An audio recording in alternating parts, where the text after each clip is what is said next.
99.9 SM Sacred Garden Culture Network.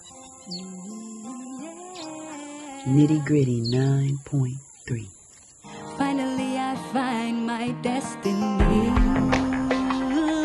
Sunshine, find your destiny. I've been searching for so long. There's something inside that has grown so strong. Gotta let it show, cause they don't know that deep inside lives an old bold soul. Just reasoning, deep meditational reasoning of thanks, praise, and appreciation for the glory of the essence of life and supreme love. Reasoning with the fact that whatever soul journey the I and I, as the essence of who I be, have transmitted through, I give supreme thanks, praise, and appreciation for getting to this point in the essence of life and supreme love. You know, when we really reason with it, life is a very beautiful experience. The parallel of holistic living is magnificent. The glory of divine order, the principles, morals, values, attitudes, behaviors, of just giving the essence of one's life energy to a forward multiplication of divine order is the greatest gift that we could have. Now, and I'm very well aware of the factors that's going on upon our planet at this particular point in time, and we cannot ignore them. It would be a curse to ignore them. We must speak about it, find ways and means to see how we can adjust the movement of humanity, adjust the movement from a parallel, a downward spiral parallel of self-centered, ego-driven reasoning, thoughts, action, into a parallel of whole life energy where we are compassionate to Mother Earth, humanity, and all living things of Mother Earth. We have to have that sense of warmth, love, compassion with all living things that exist, because we are simply part of the living matter of earth, wind, rain, and sun. There's no ands, no ifs, no buts about it. We are part and parcel of that magnificent creation of the most supreme, most high essence of masculine and feminine energy. We must not direct the offspring and vibrations of the generation next anywhere other than into the parallel of the divine order. Divine order meaning divine humility to the essence of life and supreme love, realizing that we are soul, moving within a body of flesh, our temple, and that we must honor that temple. We must honor that magnificent gift that has been given to us as a soul journey, vibration, movement. We have to realize good things start from within.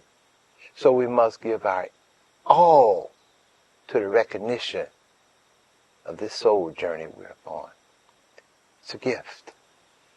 Supreme thanks, praise, and appreciation for such a magnificent gift called life, giving us the opportunity to engage in our own relationship as a living being with those offsprings, those generations that come after us, those generations that came before us, those generations that we now experience while we are within us as a soul-to-soul being. We must influence the generation next. That's our divine, natural, and innate duty, obligation, and responsibility as a soul being. We must be aware that there are those who have rejected the soulful essence of who he and or she be for the sake of glorifying that ego-driven self. that nature of energy that says, do as thou will, how I will, want I to do it, regardless of the hurt, harm, and circumstances caused to humanity, Mother Earth, and any other living thing. We must recognize that that is one of the greatest disorders that has manifested. So we have to work to correct it by being a divine example. And that divine example starts with our own being. We know what it is that we need to do. If not, we need to seek and search to interface, to interrelate with the divine order, the principles, the morals, and the values necessary to take care of this sacred temple that we move within, because this is our glory. And this sacred temple that we move within, that we live within, our residence while we're upon this earth as a soul, the soul being, we must make absolutely sure that we never ever yield to that downward spiraling nature of energy. Therefore, it's time to be responsible. It is time to correct those things that are incorrect.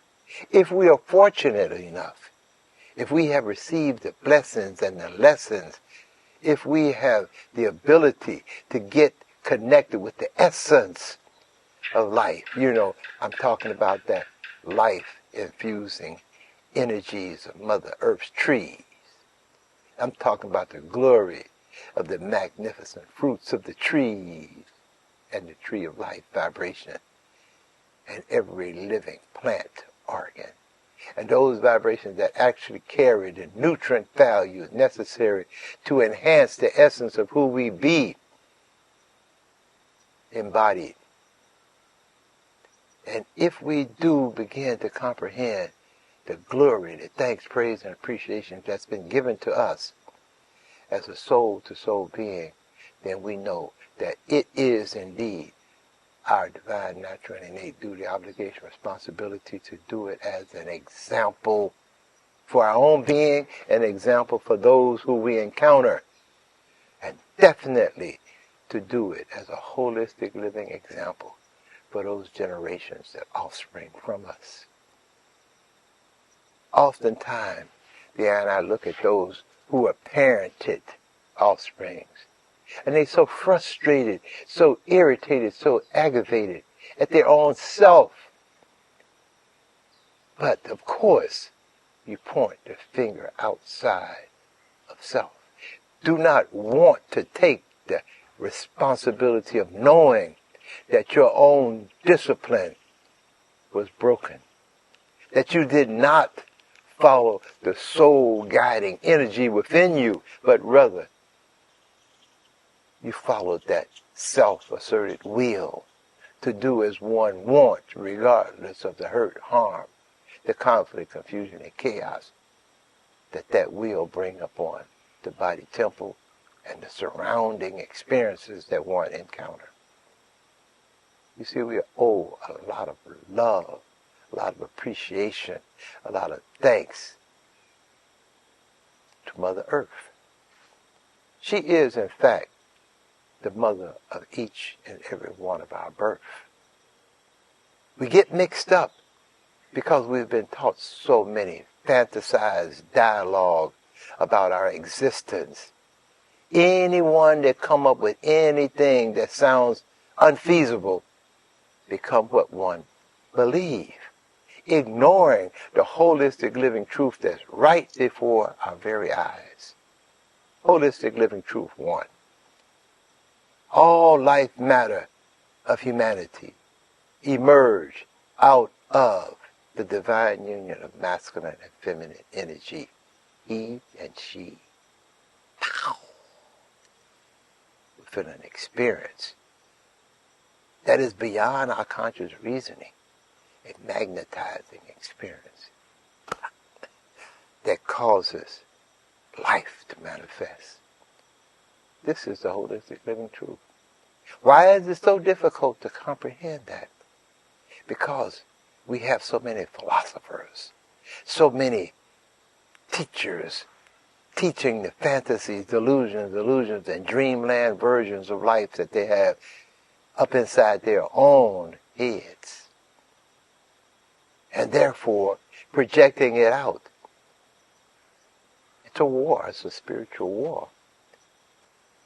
We emerge from the essence of divine masculine and feminine intercourse. And out of that, we forward. So the basics is that we emerge out of masculine and feminine energy, he and she.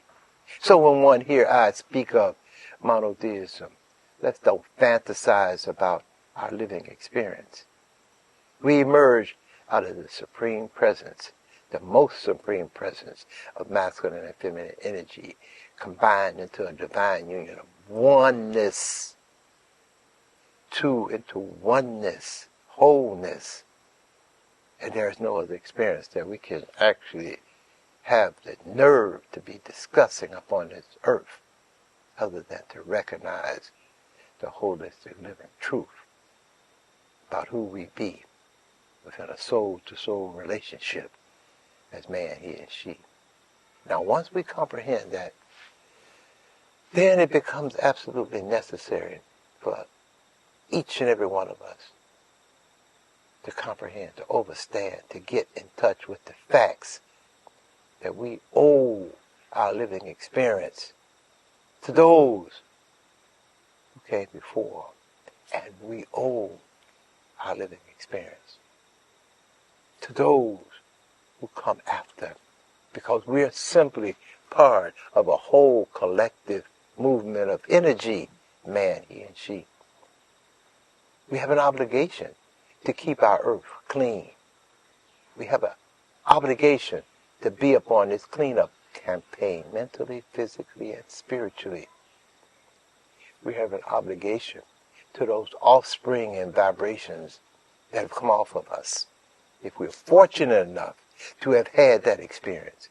If not, we have that same obligation to those who came before us, who were fortunate enough to have that experience that allowed you to come forward upon this earth here and now. So there is no avoiding the supreme circle of life.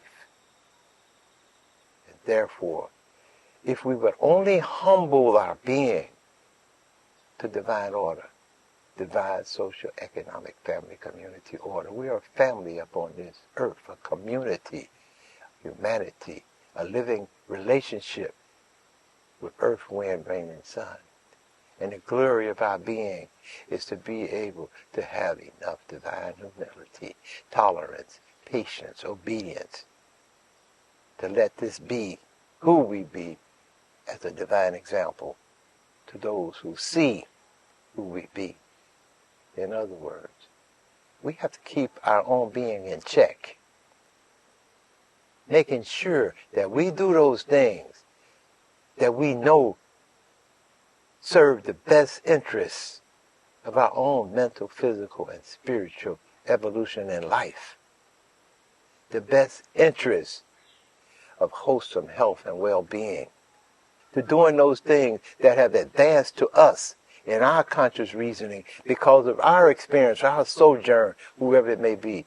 That is to say, if one is fortunate enough to have encountered the level of comprehension, understanding, that will allow one to see and reason with the tree of life culture, that sacred garden culture presence from which we come as sun children. If we are fortunate enough to have come to the knowledge, wisdom, and understanding of the fact that we emerge as a first Genesis population, emerging out of a garden culture presence, consuming of the fruits of the tree of life, having divine humility to all living things thereof, yet safeguarding our being from hurt and harm as a divine, natural, and innate duty, obligation, responsibility. If we can sense that, if we can comprehend the fact that point number one that I spoke of is all encompassed as that divine union of masculine and feminine energy emerging within a sacred garden culture principle, vibration of order. Then we can comprehend that number two. That number two is that we must maintain the principles, morals, and values of divine, social, economic, family, community order, giving honor, praise, thanks, and appreciation to the essence of life and the matters that manifest from the essence of life. We must then comprehend our own duties, obligations, responsibilities to our own being. That's right. We must honor our own responsibilities. Good things start at home to make sure that we, man, he, and or she, do the right thing as an example, because children learn by example far more than what they learn by words.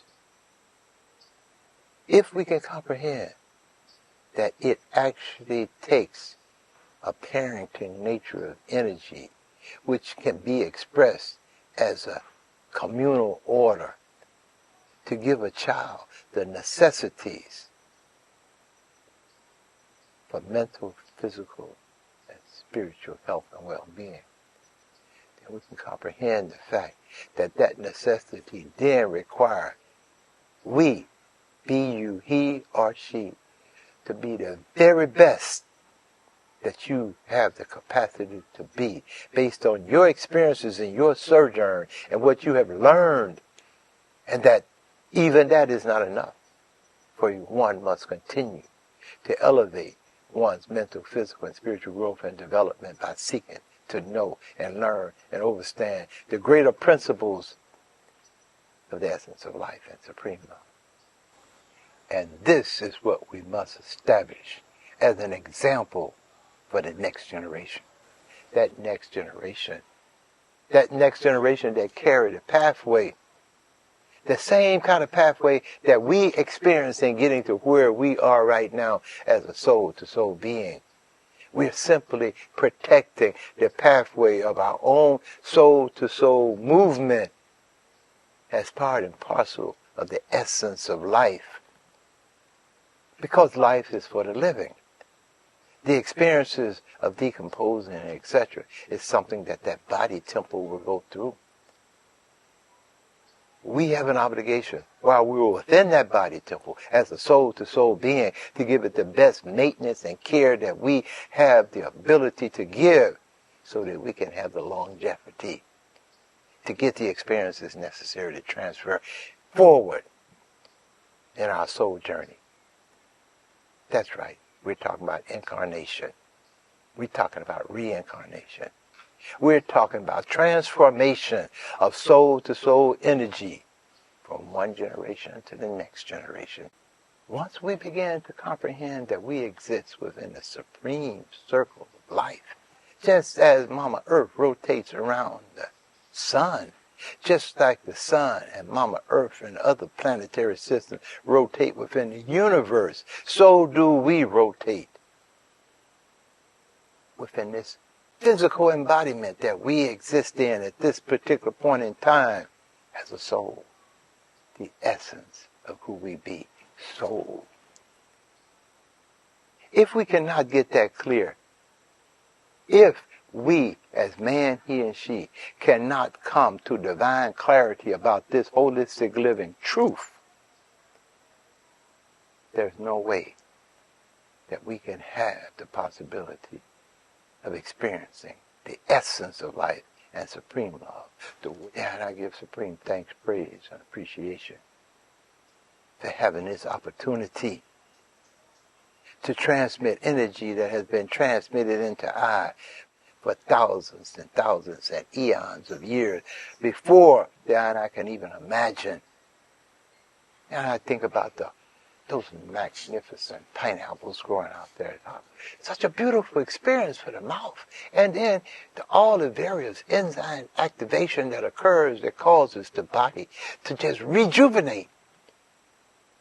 Thinking about all those beautiful green leafy vegetables, the kale, the broccoli, thinking about the chard, thinking about all those things that we take and put seeds back in the ground so we can see it harvest and manifest right before our very eyes to actually fuel who we be, because we are simply the matters of earth, wind, rain, and sun. And within Mother Earth, all those energies are simply the energies that fuel this body to continue its sojourn of a living experience for the soul that resides within. So as we join together mentally, physically, the embodiment, spiritually, then I give supreme thanks, praise, and appreciation for this holistic living experience. Then I give supreme thanks, praise, and appreciation for having the ability to communicate to you, whoever you be at this particular point in time, listening, experiencing any parcel, or wholeness of this communication. Because the truth of the matter is, we are a collective, conscious, communal being. And we're within a wholeness of earth, wind, rain, and sun. And the glory of a love supreme is actually what we're manifesting. If we are focused our energy within the divine parallel, at this particular point in time, the greatest challenge is for us to reset divine order. Reset divine socioeconomic family community order. I'm talking about the gift given to us as humanity. It's a difficult task at this particular point in time because there's so much conflict, confusion, and chaos. But those are simply learning experiences. Learning experiences that we cannot ignore, and we cannot take them as though they are a delusion or an illusion of the mind, because they are not. We have to realize our encounters, our learning experiences, and then we have to grow, develop from there, regardless of how difficult that learning experience may be. You see, those before within one's sojourn may have let you down, or you may be the letdown process experiencing where you're at right now. But what we have to comprehend is failure is not an option. We have to take it from that point in time. And take that breath of life and face the challenge. And look, listen, learn, discern. See how we can better our mental, physical, spiritual, conscious movement through this parallel. And know for a fact that one cannot quit. One must hold on to the essence of life and be responsible. Take that natural and innate responsibility to receive divine guidance and protection, to appreciate divine nurturing affection, and to give all that one can back. The only thing that we can actually focus on is bringing the best of who we be. And just maybe that best of who we be would be enough experience to ignite a greater sense of conscious thought and reasoning and action. And one who encounters you, one that you do not necessarily have to see watching you keep the principles of life, but just having the ear to hear, or the eye to see, or the nose to smell, or the senses to feel, you maintaining the principles of divine order can be just enough to ignite the energies of a love supreme in a lost and astray soul seeking to find the essence of life. Stay within that parallel of divine order. Keep the principles, morals, and values of health, wholesome well-being, consuming of the fruits of the tree of life, honoring that plant fuel, and giving credence to the principles of Ma'at, divine order, giving honor to making sure that one keeps a clean pathway for soul-to-soul journey movement. And it is a guarantee, because this is a supreme circle of life. What goes around comes around when you least expect or want it to. It's better that what you send around be divine order, so that it come back and bring you glory and satisfaction when you least expect it to. Just enough to rise you up, to lift you up, to give you that energy of whole life survival. Let us honor our relationships, those relationships that have brought us a greater sense of mental, physical, and spiritual conscious movement. Let's give supreme thanks, praise, and appreciation to those energies, those encounters that has caused the raising up of our soul. Madasi. Only a few will hear this ancestral call. Sunshine, hold on to your light. Keep on pushing, yeah, each and every day of life. The other day a wise man said to me, do you really want to set your spirit free? I said, oh yes I do, but it's so hard, you see. I was stuck in a self-identity. He said, hey sunchild, got to have divine humility, and appreciation is always the key.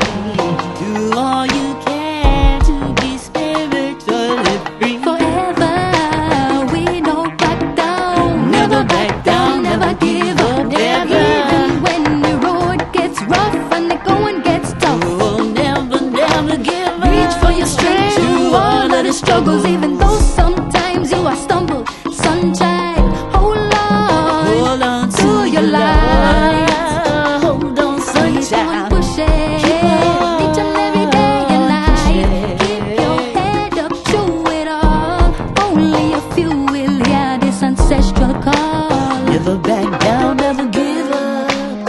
Even when the road gets rough and the going gets tough. Reach for your strength through all of the struggles, even though sometimes you will stumble. It's a spiritual war.